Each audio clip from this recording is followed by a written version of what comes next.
Acts 23:12-15. The next morning, some Jews formed a conspiracy and bound themselves with an oath not to eat or drink until they had killed Paul.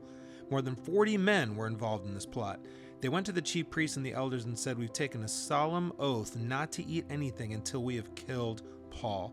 Now then, you and the Sanhedrin petition the commander to bring him before you on the pretext of wanting more accurate information about his case.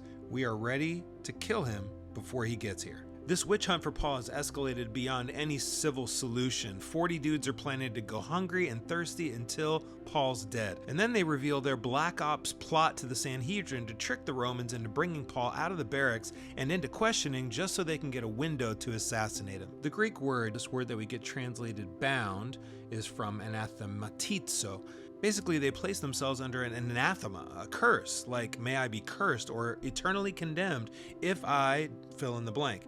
It's an invocation, a binding devotion committed into the spiritual realm, and it's dangerous.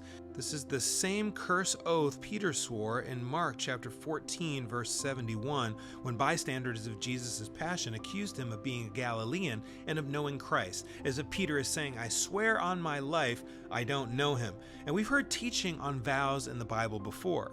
Numbers says if you make a vow to the Lord or an oath of obligation, you must not break your word. The Proverbs warn us about making vows rashly. And in Ecclesiastes 5:5, it says it's better not to make a vow than to make one and not fulfill it. This is all good advice, but perhaps the most helpful is what Jesus says in Matthew 5:33-37.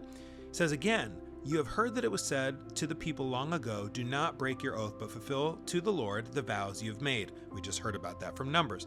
"But I tell you, do not swear an oath at all, either by heaven, for it is God's throne, or by earth, for it is his footstool, or by Jerusalem, for it is the city of the great king. And do not swear by your head, for you cannot make even one hair white or black. All you need to say is simply yes or no. Anything beyond this comes from the evil one."